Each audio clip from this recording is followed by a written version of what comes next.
70 থেকে 75% জায়গাতে already 2 lakh plus এখন চলমান চলছে। সামনে অনেক সময় আছে, এখনো মোটা অঙ্কের অর্থ কামাই করে সিম থেকে। আমার এমনও বছর আছে স্যার যে 6 মাস সিম বিক্রি করার পরে 6 মাস আর কিছু করতেই মন চায়নি, কেননা এত টাকার 6 মাসে সিম বিক্রি করতাম যে পুরো অনেক ভালো হতো। ইন্টারনেট সহ ফেসবুক, ইউটিউবে সারা জাগানো একটি সিম, সেটা হচ্ছে কেরালা সিমের চাষাবাদ। কেরালা সিম, এই সিমটা একটা বিশেষ বৈশিষ্ট্য সম্পন্ন সিম।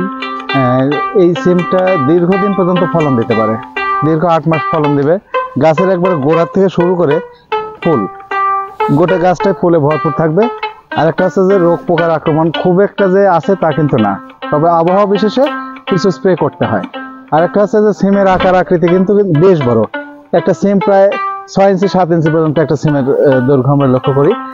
তো আর এই জিনিসটা হচ্ছে যে ব্যাপক আকারে ফলন দেয়, কিন্তু একবারে গাছের প্রত্যেকটা গিটে গিটে ফুল আসে, প্রতি ইঞ্চিতেই ফুল ফলে ভরপুর।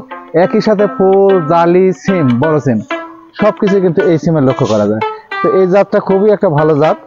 যারা সিম চাষে আগ্রহী তারা এই জাতটা অনায়াসেই চাষ করতে পারবেন। এটা একটা ভালো জাত।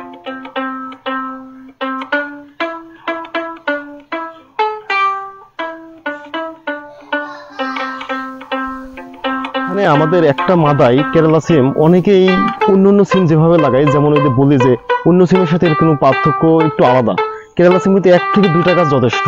কেউ যদি 3 থেকে 4টা গাছ দেয় তাহলে কিন্তু তার দেখা গেছে এই যে ঝোপালো যে গাছটা অতিরিক্ত ঝোপালো হয়ে যায়, এরকম ভাবে সমস্যায় পড়বে।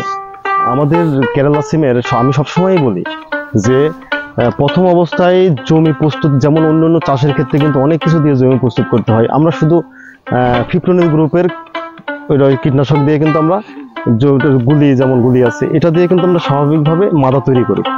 মাদার মধ্যে দানাদার দিলে মাদা তৈরি করি, এবং কোনো সার দিই না স্যার, কোনো সার দেন না, শুধু জাস্ট ফিপ্রোনিল গ্রুপে দানাদার দিয়ে আপনি জমিটাকে পরিশোধিত করে নিলেন। জি স্যার।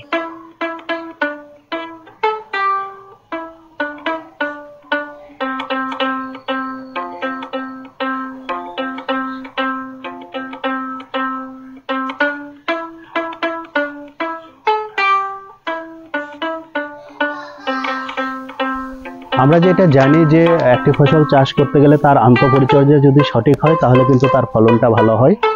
স্যার আর মূলত আমরা আমাদের গাছের যখন 30 দিন বয়স হয়, যখন গাছের লতগুলো বড় হওয়া শুরু করে, তখন কিন্তু আমরা খুব সুন্দর মতো, যেমন লাইন থেকে এরকমভাবে আমরা এই লতগুলো কিন্তু পেঁয়াজ ছড়ায় ছেড়ে আলাদা আলাদা জায়গায় দিয়ে দিই। তাতে কি হবে, ওই সময় যে টার্গেটটা সেটা সুন্দরভাবে লতগুলো ঘোরানো। এই যে সুন্দর ফলনের পিছনে কিন্তু স্যার এই লত ঘোরানোর একটা কিন্তু অনেক সুন্দর একটা এটা কিন্তু ভূমিকা রাখছে। কেননা লতগুলো আমি আমার মতো ঘোরাবো, এদিকে একটা এদিকে একটা, এরকম ভাবে কিন্তু সুন্দরভাবে লতগুলো ঘুরিয়ে দেওয়ার কারণে কিন্তু এখন সব জায়গাতে কিন্তু গাছ আছে।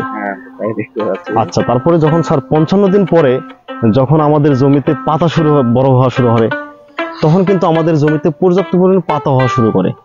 আবার অনেক ক্ষেত্রে অনেকের জমির উর্বরতা শক্তির কারণে কিন্তু গাছগুলোও কিন্তু অনেক ঝোপালো হওয়া শুরু করে। তখন আমরা নিজেরা কি করি, এই পাতাগুলো কিন্তু ভেঙে দিই।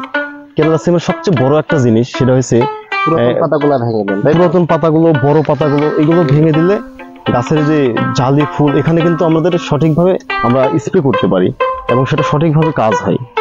সিম চাষটা মূলত আমরা পূর্বের থেকে দেখে আসছি যে সকালবেলা ঘুমের থেকে উঠে আমাদের কৃষকরা, আমাদের বাপ দাদারা জমিতে চলে যায় ফুল বাঁচত, তার মানে ওটা কিন্তু পোকা বাঁচত। পাশাপাশি এটা কিন্তু একটা সুন্দর পরিচর্যা ছিল। তো বর্তমান সময়ে আমরা যেহেতু অনেক সিম করি, এই বাছাবাছি কাজটা কিন্তু আমাদের জন্য বর্তমান অনেক টাফ। তো আমরা সকালবেলা কি করি, যখন অতিরিক্ত ছত্রাকের আক্রমণ ধরে, যেমন ফুল পচে যায়, তখন আমরা সকালবেলা ঘুমের থেকে উঠি, যেমন এখন কুয়াশা আছে, তখন এইরকম ভাবে টোকা দিয়ে কিন্তু আমরা পচা যে ফুলগুলো আছে এগুলো কিন্তু ফেলে দিই এইভাবে। হ্যাঁ, আর তারপরে দেখা গেছে যখন শুকিয়ে যায় তখন কিন্তু আমরা ছত্রাকনাশক স্প্রে করি, তাতে একটা মোটামুটি ভালো রেজাল্ট আসে। আরেকটা বিষয় পোকা, যেটা পোকার বিষটা মূলত আমরা যারা কৃষক আছি তারা কিন্তু ম্যাক্সিমামই হাই পাওয়ারের কীটনাশকের দোকানে যায় বলে পোকার বিষ দেন, ওরা সাইথিন প্লাস দিয়ে দেয় 55 এসি। তখন কি হয়, এই সাইথিন প্লাসে যখনই স্প্রে করে তখন কিন্তু ফুল সব ঝরে যায়, আরো ক্ষতি হয়। এখন সিমের ক্ষেত্রে আমরা ম্যাক্সিমাম চেষ্টা করি ঠান্ডা বীজগুলো, যেমন ফেনভ্যালারিড গ্রুপ আছে, ফেনপ্রোথিন আছে, এরকম কিছু বিষ আছে যেগুলো যদিও খুব দ্রুত কাজ করে না কিন্তু ফুলের কোনো ক্ষতি করে না। সেই ক্ষেত্রে দেখা গেছে আমরা একটু ঠান্ডা বীজ দিই। এবং একটা সময় ছিল আমাদের যখন আমরা সপ্তাহে 2 দিন পোকার বীজ দিতাম, কিন্তু বর্তমান কিন্তু আমরা অনলি সপ্তাহে একদিন বেশি যদি আনো। এখন হ্যাঁ, আমাদের এই জমিটাতে এবার সিম লাগানো জুলাই শুরু মানে মিডিল থেকে, জুলাই 15 তারিখ থেকে লাগাইছি।